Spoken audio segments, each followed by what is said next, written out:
শুভ সকাল। এই মুহূর্তে আছি পারিবারিক পুষ্টি বাগানে। আমাদের পারিবারিক পুষ্টি বাগানে আলহামদুলিল্লাহ আমাদের বেগুন ধরে গেছে, অনেকগুলো বেগুন ধরে গেছে। আমরা একটু দর্শকদের দেখাই বেগুন যে ধরেছে। অনেক বড় সাইজের বেগুন হয়েছে, বেগুন ধরেছে আলহামদুলিল্লাহ। সুন্দর সুন্দর বেগুন হয়েছে, অনেকগুলো বেগুন ধরেছে। আমাদের পারিবারিক পুষ্টি বাগানে আছে আপনার বেগুন, আমাদের পুঁই শাক গাছ মোটামুটি ছাদে উঠে যাচ্ছে আস্তে আস্তে ধীরে ধীরে। এখানে আছে হলো যে আপনার আঙ্গুর, পারিবারিক পুষ্টি বাগানে আঙ্গুর আছে।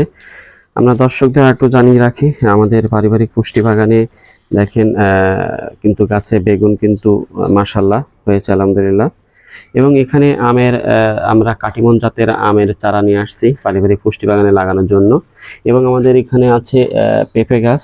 এটা পারিবারিক পুষ্টি বাগানে আমাদের বাচ্চাদের এই সমস্যা থেকে সমাধান করার জন্য আমরা ঔষধি গাছ হিসেবে তুলসী গাছ লাগিয়ে রাখছি। দেখেন দর্শক, কত বড় বড় তুলসী গাছ হয়েছে, মাশাআল্লাহ অনেক গাছ হয়েছে। যাই হোক, এখানে মরিচ আছে, অনেক বড় বড় গাছ হয়েছে। এবং এখানে দেখেন আমাদের পুঁই শাক গাছ কিন্তু আলহামদুলিল্লাহ চালে ওঠা শুরু করেছে। আমাদের পারিবারিক পুষ্টি বাগানে আমি 2 ফিট আকারে কুলের চারা হয়ে গেছে। হ্যাঁ, কুলের চারা আমরা কুল খেয়েছিলাম, সেই কুলের চারা আমার ছেলে শেখ সাল রাফি তিনি কিন্তু হলো যে এইগুলো লাগিয়েছে। দর্শক, আমার ছেলের সাথে একটু পরিচয় করিয়ে দিই, তিনিও কিন্তু এই পারিবারিক পুষ্টি বাগানের সাথে সম্পৃক্ততা। তিনি কিন্তু সবসময় পারিবারিক পুষ্টি বাগান পরিচর্যা করে।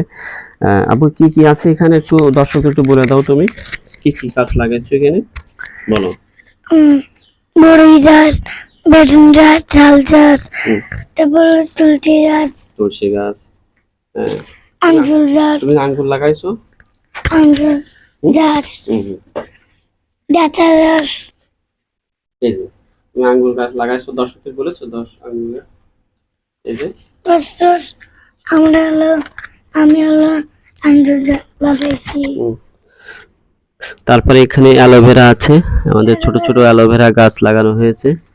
যাই হোক, মোটামুটি আমরা পারিবারিক পুষ্টি বাগানে অনেকগুলো সবজি গাছ আছে, পাশাপাশি ফলের গাছ আছে এবং ঔষধি গাছ তুলসী গাছও আছে। দর্শক, আমরা এমনটাই আপনাদেরকে জানিয়ে রাখি।